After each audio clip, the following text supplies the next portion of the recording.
এখন 9টা, যথারীতি রান্নাঘরে, কারণ রান্নাঘর ছাড়া আমাদের আর গতি নেই। রান্না করতে ভীষণ ভালো লাগে।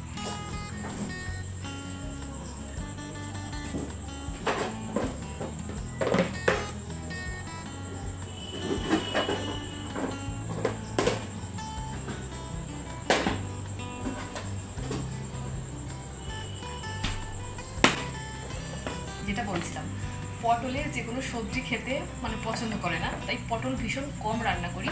আমার ভালো লাগে, বাট আমার ভাজাটা ভালো লাগে এবং সবেতেই আমার পটল ভালো লাগে। আমার খাওয়া নিয়ে না অত কিছু মানে নাখরা নেই, আমি সবই খাই। আচ্ছা, কিন্তু পটলের তরকারি করলে ভীষণ আপত্তি। হ্যাঁ, 1 মিনিট আসছি বাবাই। পটলের তরকারি করলে ভীষণ আপত্তি, অথচ বাজারে গেলে সব সময় পটলটাই নিয়ে আসে। দেখো, এতে পটল, এতে পটল,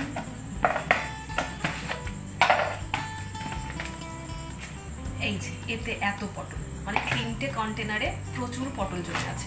তাই আজকে এই পটলগুলোকে আমি উদ্ধার করব, পটলের তরকারি খাওয়াবো। তারাও বাবাই কেন ডাকছে, আমরা দেখা করে আসি। আগের পটল কোনগুলো সেটা হচ্ছে বিষয়, কারণ আমি না মানে সমস্ত আগের পটল পরের পটল সব ভাগ করে করে রাখি।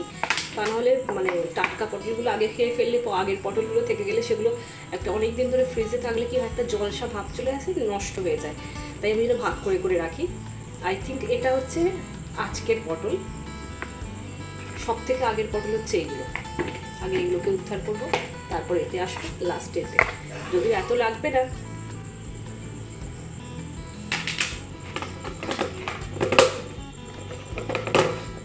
চলো আর এক মুহূর্ত দেরি না করে শুরু করে দিলাম কাটাকুটি। ছোটোবেলা থেকেই না মায়ের হাতে হাতে আমি সমস্ত কাজ করে এসেছি, তাই ছোট থেকেই না রান্নাঘরের কাজে আমি মোটামুটি এক্সপার্টই বলতে পারো। আসলে মেয়ে জন্মানোর পর থেকেই সমস্ত মায়ের মনে একটা দুশ্চিন্তা থাকে যে মেয়েকে শ্বশুরবাড়িতে পাঠাতে হবে এবং সেখানে গিয়ে যাতে কোনো অসুবিধার সম্মুখীন না হতে হয়, সেই একটা চিন্তা না মায়েদের মনের ভেতরে থেকে যায়। বিশেষ করে সেই সব মা যারা নিজেদের জীবনে এইসব জিনিসগুলো ফেস করে এসেছে।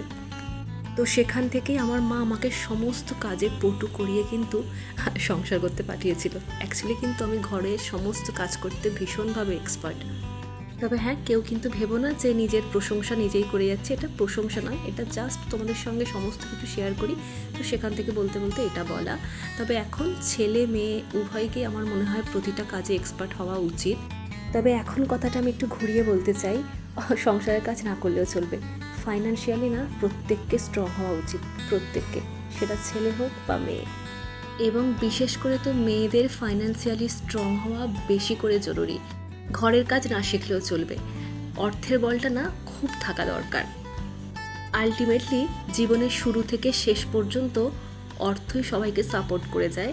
আমরা যতই মুখে কাব্যিক ভাষা বলে বেড়াই অর্থের দরকার নেই, ভালোবাসা টালোবাসা হ্যানা ত্যানা, অ্যাকচুয়ালি না অর্থেরই দরকার আছে সব থেকে বেশি।